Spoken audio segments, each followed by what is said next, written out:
عليكم ورحمة الله وبركاته. إن الحمد لله الأكرم الذي خلق الإنسان وكرمه وعلمه من البيان ما لم يعلم، فسبحان الذي لا إحصى امتنانه باللسان ولا بالقلم، ونشهد أن لا إله إلا الله وحده لا شريك له، ونشهد أن سيدنا وحبيبنا وطبيبنا وطبيب أرواحنا محمدا عبده ورسوله الذي أرسله بالحق بشيرا ونذيرا وداعيا إلى الله بإذنه وسراجا وقمرا منيرا.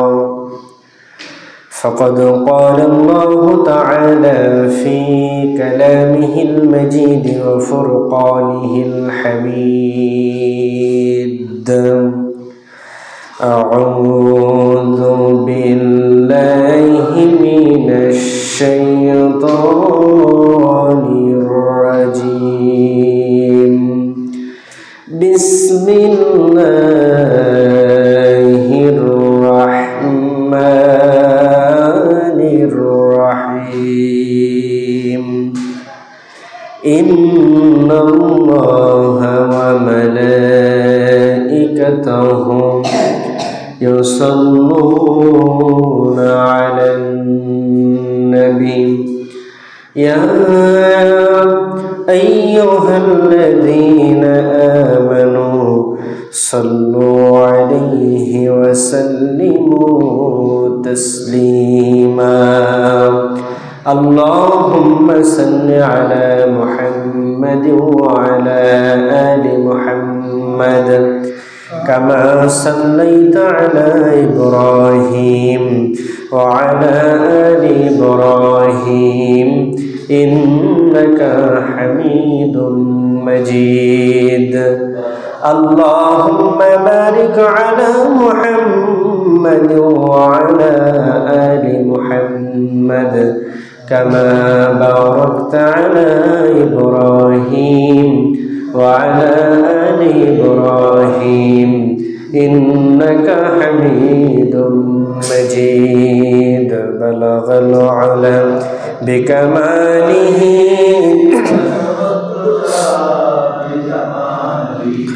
حسنت جميع خصاله، صلوا عليه وآله. بلغ العلا بكماله كشف الدجى بجماله، حسنت جميع خصاله، صلوا عليه। আমরা মহান আল্লাহ রাব্বুল আলামিনের দরবারে শুকরিয়া আদায় করছি যে মহান আল্লাহ আমাদেরকে পবিত্র জুমার দিন তার ঘর মসজিদে আসার ও বসার তৌফিক দান করেছেন। এজন্য সবাই জবান ছেড়ে বলছি আলহামদুলিল্লাহ। দুরূদ ও সালাম যা পড়লাম বর্ষিত হোক তামাম বিশ্বের বিশ্বনেতা সরকার আলম জনাবে মুহাম্মদুর রাসূলুল্লাহ সাল্লাল্লাহু আলাইহি ওয়াসাল্লামের উপর। সম্মানিত হাজিরিন, আমরা আজ পবিত্র কালামুল্লাহ থেকে অতি পরিচিত একটি সূরা, যেটির নাম হচ্ছে সূরা আল মাউন, যেটাকে আমরা অনেকেই আরাইতাল্লাযী সূরা নামেও চিনি। আজকে এই সূরা থেকে আমরা কিছু কথা বলবো ইনশাআল্লাহ। আল্লাহ পাক রব্বুল আলামিন আমাদেরকে সে তৌফিক দান করুন। সাথে সাথে আগামী কাল থেকেই শুরু হচ্ছে শাবান মাস এবং ঠিক এক মাস পরেই আমাদের বহুল কাঙ্ক্ষিত রমাদান অর্থাৎ রমজান মাস আমাদের মাঝে হাজির হবে ইনশাআল্লাহ। এই জন্য এই শাবান মাসের রমজানের ব্যাপারেও কিছু কথা আজকে আমরা বলবো। আল্লাহ পাক তৌফিক দান করেন, বলেন আমিন। প্রথমত দেখুন, আল্লাহ পাক রব্বুল আলামিন কিছু কিছু সূরা, কিছু কিছু আয়াত নাজিল করছেন মানুষের প্রশ্নের জবাব দিতে, আবার কিছু কিছু আয়াত নাজিল করছেন মানুষের স্বভাব দেখে। অর্থাৎ রাসূল সাল্লাল্লাহু আলাইহি ওয়াসাল্লামের জামানায় কিছু মানুষ এমন ছিল যারা সব মানতে রাজি ছিল, কিন্তু কিয়ামত যে হবে এটা তারা মানতে রাজি ছিল না।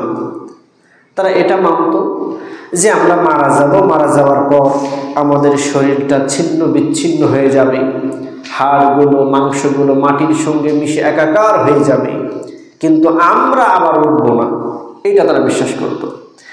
আপনারা যারা বিগত জুমায় ছিলেন জানেন, আমি একটা ঘটনা আপনাদেরকে বলছিলাম।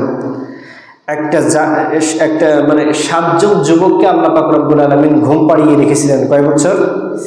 309 বছর। তো সেই যুগের মানুষরাও এমন বিশ্বাস করতো যে কিয়ামত হবে না। তো আল্লাহ পাক রব্বুল আলামিন এই যুবকদের মাধ্যমে 309 বছর পরে ঘুম থেকে উঠিয়ে প্রমাণ করে দিয়েছিলেন যে না, আল্লাহ পাক রব্বুল আলামিন আবার মানুষকে তুলতে পারে। তো এরকম ভাবে কিছু মানুষ আছে যারা বিশ্বাস করে না যে কর্মফল দিবস, অর্থাৎ এমন একটা দিন আছে যে দিনে আমরা দুনিয়ায় যত কাজ করি, গোপনে কিংবা প্রকাশ্যে, রাতের আধারে অথবা দিনের আলোয়, যে সময়, এই সমস্ত সময়ের প্রত্যেকটি সেকেন্ডের যে হিসাব নেওয়া হবে, এই দিনটাকে অনেকেই বিশ্বাস করে না। আল্লাহ পাক রব্বুল আলামিন তাদের উদ্দেশ্য করে মহানবী হযরত মুহাম্মদ সাল্লাল্লাহু আলাইহি ওয়াসাল্লামকে বলেন, হে নবী, আরাআইতাল্লাযী ইউকাযযিবু বিদ্দীন ফাযালিকাল্লাযী ইয়াদউল ইয়াতীম। এদের বৈশিষ্ট্যটা কেমন সেটাও আল্লাহ পাক রব্বুল আলামিন বলে দিচ্ছেন। সেটা হচ্ছে, হে নবী তুমি দেখো, তুমি কি দেখো নাই, তুমি কি দেখতেছো? আর আরাআইতাল্লাযী, হে নবী তুমি কি লক্ষ্য করো না, কিছু মানুষ এমন আছে যারা ইউকাযযিবু বিদ্দীন, মিথ্যা বলে সেই দিন সম্পর্কে যেদিনকে আল্লাহ পাক রব্বুল আলামিন হিসাব গ্রহণ করবে। অর্থাৎ সরাসরি অর্থ হচ্ছে, হে নবী তুমি কি দেখো নাই সেই সমস্ত মানুষদেরকে, যে মানুষগুলো কিয়ামতের দিনকে অস্বীকার করে, যে কিয়ামত কোনোদিন হবে না, হাসর কোনোদিন হবে না, আমরা কোনোদিন আর উঠবো না, মারা যাব, এইটাই শেষ। এই সমস্ত মানুষদের বৈশিষ্ট্য কেমন, তাদের চিনব কেমনে? শুধু যে বিশ্বাস করে না, মনে করেন বিশ্বাস করা না করা মনেরও একটা ব্যাপার আছে। আমি মুখে বললাম আমি বিশ্বাস করি, অন্তরে বললাম কিরা মানে, এরকম আছে না অনেকেই আছে। তো এই সমস্ত মানুষদেরকে কি করে চেনা যাবে যে এরা কিয়ামত দিবসকে বিশ্বাস করে না? আল্লাহ পাক রব্বুল আলামিন সেটা বলছেন। আল্লাহ পাক রব্বুল আলামিন বলেন, ফাযালিকাল্লাযী ইয়াদউল ইয়াতীম। এই সমাজে এমন অনেক মানুষ আছে যাদের পিতা নাই, মাতা নাই, ইতিম হয়ে গেছে। ছোট্টবেলা থেকেই তারা মা বাবাকে হারিয়েছেন, যেমন ছিলেন মুহাম্মদ রাসূলুল্লাহ সাল্লাল্লাহু আলাইহি ওয়াসাল্লাম। অল্প দিনের মধ্যে মুহাম্মদ রাসূলুল্লাহ সাল্লাল্লাহু আলাইহি ওয়াসাল্লাম ইতিম হয়ে গেছিলেন। ঠিক তেমনি ভাবে আমাদের আশেপাশে যদি আপনি লক্ষ্য করেন, দেখবেন অনেক এমন ছেলে আছে, এমন মেয়ে আছে যাদের মাও নাই, বাপও নাই, ইতিম হয়ে গেছে। অথবা ইতিমের সংজ্ঞা হলো শুধু বাপ থাকা যাবে না, বাপ যদি না থাকে তাহলে সে ইতিম। মা আছে, মা থাকবে সে ইতিম, কিন্তু বাপ যদি থাকে, মা না থাকে, তাহলে সে ইতিম হবে না। ইতিম বলতে দেখেন, আমরা কথায় কথায় অনেকেই বলি এটা, যে ছেলেটা মানে চাকরি বাকরি হারাই একেবারে এতিমের মতো ঘুরে বেড়াচ্ছে, তাই না? চাকরি হারাইছে, কাজ হারাই এখন এতিমের মতো ঘুরে বেড়াচ্ছে। কথাটা কেন বলি? কারণ তাকে যে সামনের দিকে এগিয়ে নিয়ে যাবে সেই কাজটা তার আর নাই। তো বাবা তো এমন একজন যে আমাকে সামনের দিকে ঠেলে দেয়, সামনের দিকে এগিয়ে যেতে সাহায্য করে, সেই বাবা নয়। তাদেরকে কি বলে? এতিম। আল্লাহ পাক রব্বুল আলামিন বলছেন, হে নবী, আপনি লক্ষ্য করে দেখবেন দুনিয়ার জমিনে মানুষগুলো, এমন কিছু মানুষ আছে যে সমস্ত মানুষগুলো কিয়ামতের দিনকে অস্বীকার করে, অর্থাৎ যেদিনকে হিসাব নেওয়া হবে, যেদিন দুনিয়ার সমস্ত কিছুর হিসাব নেওয়া হবে, ওই দিনকে তারা অস্বীকার বলে না না এটা কখনো হবে না। ওই সমস্ত মানুষদের উদাহরণ হলো ফাযালিকাল্লাযী ইয়াদুল ইয়াতীম। ইয়াতীমদেরকে যখন তারা দেখতে পায় তখন তাদের গলা ধাক্কা দিয়ে সেখান থেকে বের করে দেয়। এক জায়গায় ইয়াতীমদের দেখছে যে এখানে আমি একটা কাজ করতেছি, সেখানে একজন ইতিম আসছে, অসহায় আসছে, সে আমার কাছে কোন রকম সাহায্য চাই কিনা এই ভয়ে তাকে তিরস্কার করতে থাকে, এখান থেকে বের হয়ে যাও, এখান থেকে সরে যাও, তোমার জায়গা এখানে না, তুমি তোমার বাড়িতে যাও, গলা ধাক্কা দিয়ে বের করে দেয়। এরকম বহু নজির আমাদের বাংলাদেশে আছে। সম্মানিত হাজিরিন, আল্লাহ পাক রব্বুল আলামিন বলছেন যে ফাযালিকাল্লাযী ইয়াদুল ইয়াতীম, কিয়ামত দিবসকে অস্বীকারকারী ব্যক্তিদের একটি অন্যতম বৈশিষ্ট্য হলো ইতিমদেরকে দেখলে তারা কি করবে? তাড়িয়ে দেবে।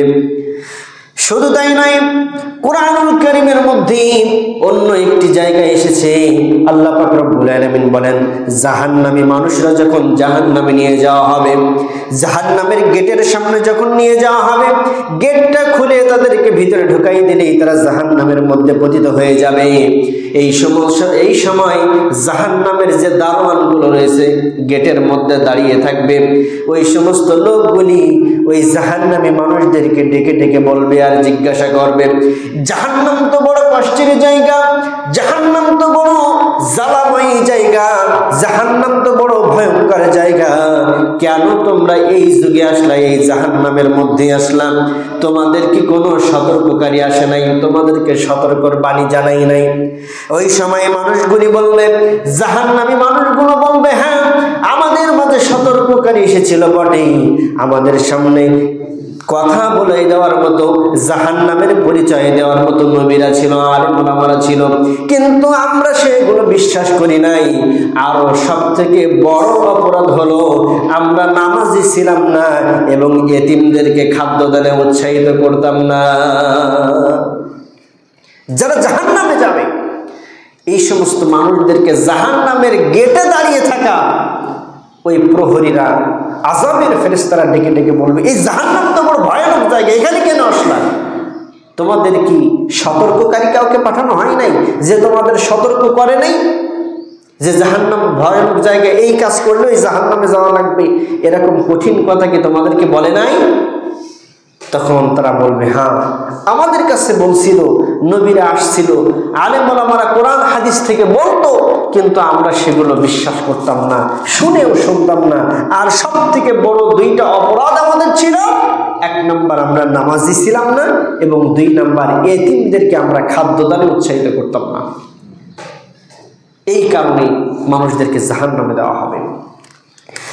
এরপরে আল্লাহ রাব্বুল আলামিন বলেন, শুধু তাই না, ইয়াতিমদেরকে তো ধাক্কা দিয়ে বের করে দেয়, ইয়াতিমদেরকে তো সহ্য করতে পারে না।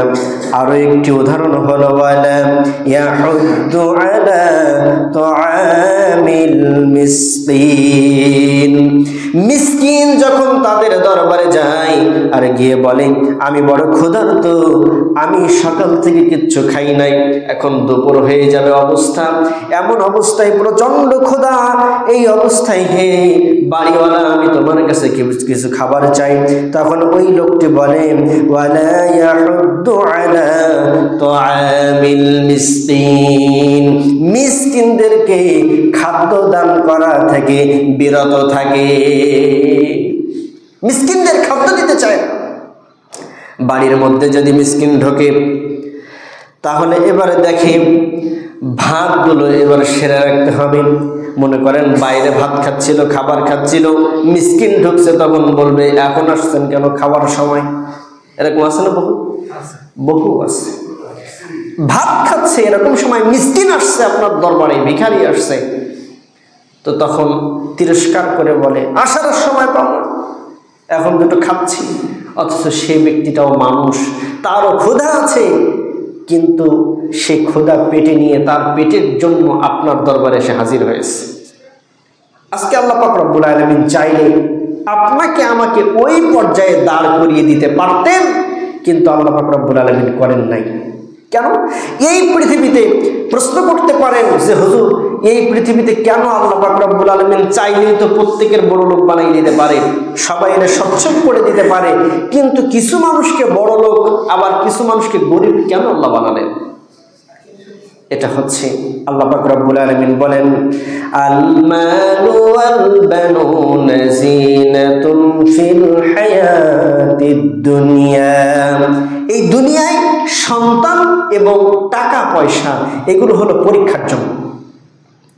সন্তান এবং টাকা পয়সা এগুলো পরীক্ষার জন্য। আপনার দরবারে মিসকিন আসছে, আল্লাহ আপনাকে ধনী বানিয়ে পরীক্ষা করতে চান যে টাকা, যে ধনী আল্লাহ আপনাকে বানিয়েছেন, সেই ধন সম্পদ থেকে আপনি অন্যদেরকে সাহায্য করেন কিনা, এটা পরীক্ষা করতে চান।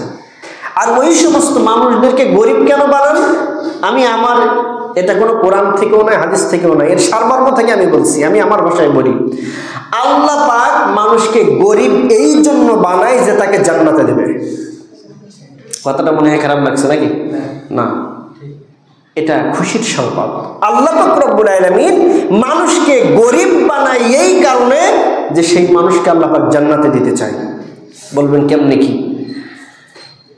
হযরত ওমর আলী রাদিয়াল্লাহু তাআলা আনহু একবার জিহাদের ময়দান থেকে অনেকগুলো অর্থ সম্পদ নিয়ে আসলেন, গনিমতের মাল যাকে বলা হয়।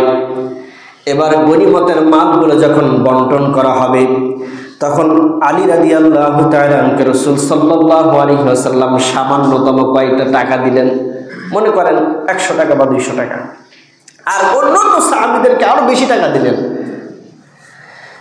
হযরতে আলী রাদিয়াল্লাহু তাআলা আনহু যেহেতু তিনি একজন সাহাবী, রাসূল সাল্লাল্লাহু আলাইহি ওয়াসাল্লামের সামনে কিচ্ছু বললেন না, কাউকে কিচ্ছু বললেন না, কিন্তু মনে মনে বড্ড কষ্ট পেলেন যে আমিও তো জিহাদ করেছি, আমিও তো গনিমতের মাল সংগ্রহ করেছি, তাহলে রাসূল সাল্লাল্লাহু আলাইহি ওয়াসাল্লাম আমাকে কেন অল্প কিছু টাকা দিলেন? আর সবাইকে তো বেশি বেশি দিয়েছে, আমারে অল্প কেন দিল?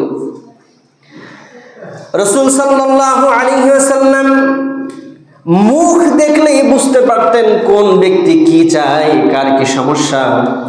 পরের দিন দুপুরবেলা হযরতে ওমর আলী রাদিয়াল্লাহু তাআলা আনহু এবং সমস্ত সাহাবীদেরকে ডেকে বললেন, কই সেই সকল সাহাবী যাদেরকে আমি গনিমতের মাল থেকে তাদেরকে দান করেছিলাম, তারা আমার সামনে হাজির হও। প্রচন্ড রোদের মধ্যে একটা বড় পাথর দিলেন। রোদের মধ্যে যখন পাথর রাখা হয়, ঘন্টাখানিক পর বলেন তো পাথরটা ঠান্ডা হয় নাকি? প্রচন্ড গরম হয়। এবার সাহাবীদেরকে এক এক করে বললেন, এই পাথরের উপরে দাঁড়াও এবং হিসাব দাও, কালকে যে টাকাগুলো দিয়েছিলাম সেই টাকাগুলো কে কোন খরচ করেছো। যারা বেশি টাকা পাইছিল পাথরের উপরে দাঁড়ানো যায় না, কষ্টেও করে অনেক সময় ধরে ধরে পায়ের মধ্যে ফসকা কেটে গেছে, ঠোলা উঠে গেছে, এমন সময় সবকিছু বলে তখন তারা নেমে আসলো। অবশেষে রাসূল সাল্লাল্লাহু আলাইহি ওয়াসাল্লাম বললেন, আলী এবার তোমার পালা, দাঁড়িয়ে যাও এবং তোমার হিসাব বলো। আলী রাদিয়াল্লাহু তাআলা পাথরের উপর দাঁড়ালেন আর নামলেন, বললেন, রাসূলুল্লাহ এই খরচ করছি। দিছেন তো 100 টাকা, দিছেন তো 5 টাকা, খরচ করতে কত সময় লাগে? আলী রাদিয়াল্লাহু তাআলা বুঝতে পারলেন এই দুনিয়াতে যা করব সব কিছুর হিসাব তো কিয়ামতের দিন আল্লাহ পাক রব্বুল আলামিনকে দেওয়া লাগবে। সেই দিন কঠিন মুসিবতের সময় আমার যদি অল্প টাকা থাকে, অল্প পয়সা থাকে, গরিব মানুষ যদি আমি থাকি, সেদিন আমার হিসাব দিতে বড্ড কম সময় লাগবে। আর যে ব্যক্তির টাকা পয়সা বেশি, ওই ব্যক্তির হিসাব দিতে কঠিন সময় লেগে যাবে। এটা হচ্ছে, এই জন্য আমি আমার ভাষায় বলি, আল্লাহ পাক রব্বুল আলামিন গরিব মানুষকে এই জন্য গরিব বানায় যে আল্লাহ পাক তাকে ভালোবাসেন, তাকে জান্নাতে দিতেছেন সহজেই, তোমার অত হিসাব দেওয়ার দরকার নেই। বলবা দিনে এত টাকা রোজগার করতাম, এত টাকার চাল ডাল কিনতাম, এত টাকা ছেলে মেয়ের পিছনে খরচ করতাম, এই আল্লাহ হিসাব শেষ। এই জন্য আল্লাহ পাক রব্বুল আলামিন বলছেন মিসকিনদেরকে খাদ্য দানে উৎসাহিত করার কথা এখানে বলা হয়েছে। আল্লাহ পাক রব্বুল আলামিন বলেন ওয়ালা ইয়াহুদ্দু আলা তুআমিল মিসকিন। কিয়ামতের অস্বীকারী ওই ব্যক্তিগুলোর মধ্যে অন্যতম একটা উদাহরণ হলো ওরা মিসকিনদেরকে খাদ্য দানে উৎসাহিত করে না। শুধু তাই নয়, আল্লাহ পাক রব্বুল আলামিন আরো স্পষ্ট করে বলছেন আর দুর্ভোগ দিচ্ছেন, তিরস্কার দিচ্ছেন সেই সমস্ত মানুষদেরকে। আল্লাহ পাক রব্বুল আলামিন বলেন ফাওয়াইলুল লিল মুসাল্লিন। দুর্ভোগ সেই সমস্ত নামাজীদের, যে সমস্ত নামাজীরা আল্লাযীনা হুম ফি সালাতিহিম সাহুন। সেই সমস্ত নামাজদেরকে তিরস্কার, নামাজ পড়েও তিরস্কার পাওয়া লাগতেছে, চিন্তা করেন। আল্লাহ পাক রব্বুল আলামিন বলছেন সেই সমস্ত নামাজীদেরকে তিরস্কার যারা তাদের নামাজের ব্যাপারে উদাসীন। তাফসীর ইবনে কাসিরের মধ্যে এই আয়াতটি আমি যখন ব্যাখ্যা দেখতে লাগলাম, তখন এর ব্যাখ্যাটা আমার সামনে যখন হাজির হলো, তখন দেখলাম এই অপরাধে আমরা সবাই অপরাধী। উদাসীন বলা হয়েছে কেন? আমরা তো নামাজ পড়ি, যথাসম্ভব ধীরে সুস্থে পড়ার চেষ্টা করি, তারপরেও আল্লাহ পাক রব্বুল আলামিন কেন বললেন ফাওয়াইলুল লিল মুসাল্লিন? ওই সমস্ত নামাজের জন্য তিরস্কার, দুর্ভোগ, আল্লাযীনা হুম আন সালাতিহিম সাহুন, যারা নামাজের ব্যাপারে উদাসীন। দেখেন তো দেওয়াটা আমাদের জন্য খাটে কিনা? মসজিদ থেকে আজান হয়েছে, হোক নামাজের সময় এখনো আছে, জামাত ছাড়াই গেছে, যাক পরে পড়া যাবে, এরকম মনে হয় আমাদের মাঝে নাই। আল্লাহ পাক রব্বুল আলামিন সেই কথাটা এখানে বলছেন।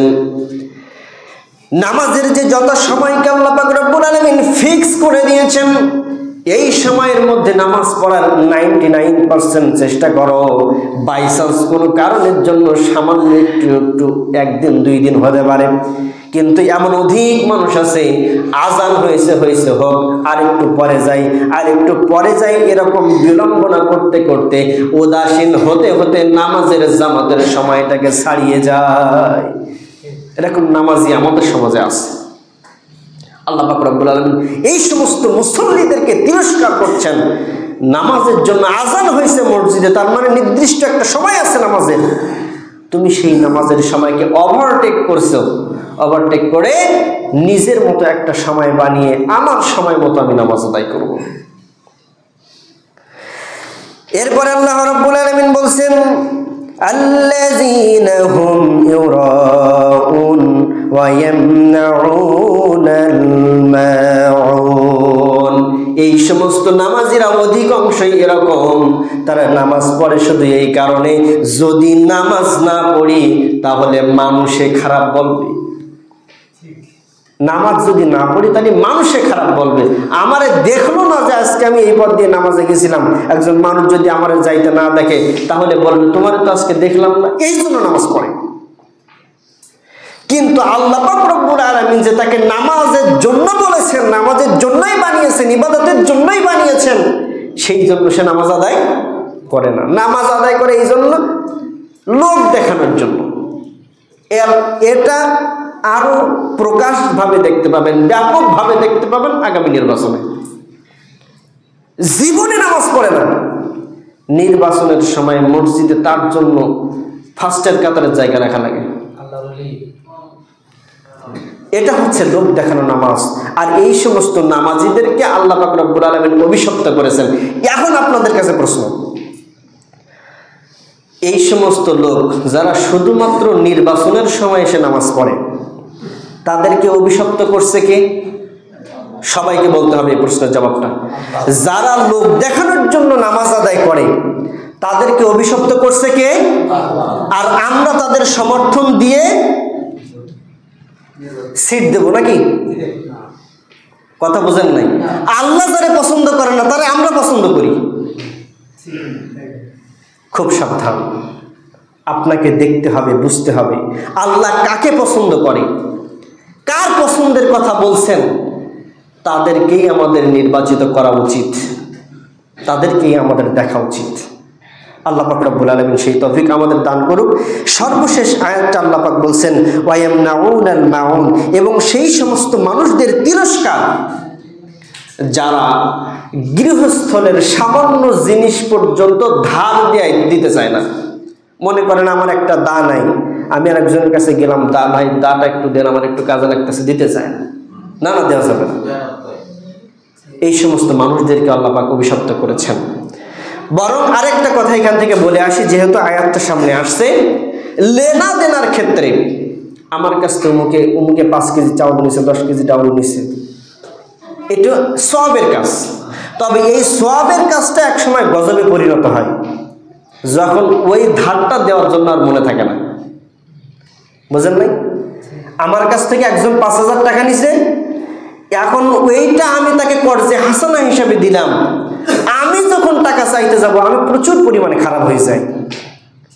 এই জন্য আল্লাহ পাক রব্বুল আলামিন নবীর মাধ্যমে জানিয়েছেন, যখন কোনো লেনদেন হবে তখন যেন সেগুলো লিখে রাখা হয়, তাহলে এটা মনে রাখতে সহজ হয়। আমাদের মন, উদাসীন মন কখন কোথায় যায়, এই জন্য এগুলোকে লিখে রাখবেন। সম্মানিত হাজিরিন, যখন যে কোনো লেনদেনের ব্যাপারে দীর্ঘমেয়াদী হোক স্বল্পমেয়াদী হোক, এগুলো আপনি লিখে রাখবেন। আর যারা ঋণী, আমি টাকা পাবো কারোর কাছে, তো আমার তার পাশে যাওয়া লাগবে কেন? আমি যার কাছে টাকা পাবো সে আমার পিছনে ঘুরবে যে কখন আমি তার টাকাটা শোধ করবো। এটা মুমিনের লক্ষণ। আল্লাহ পাক রব্বুল আলামিন আমাদেরকে তৌফিক দান করুক। সাথে সাথে আরেকটা কথা বলি, আজকে রজব মাস শেষ, অর্থাৎ আজকে সন্ধ্যায় ইনশাআল্লাহ, যেহেতু আগামীকাল বিগত দিন আরবে চাঁদ উঠে নাই, আশা করা যায় আজকে চাঁদ উঠবে। তো আমাদের রমজান শুরু হবে, তার আগে কাল থেকে শাবান মাস পড়তেছে, লাইলাতুন নিসফে মিন শাবান।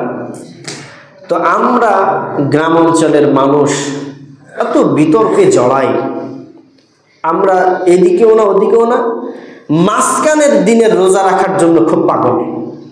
অর্ধ শাবান বলে এটা, যে শাবান মাস ওই যেদিন রুটি দেয় এই দিন রোজা রাখার জন্য খুব পাগল না।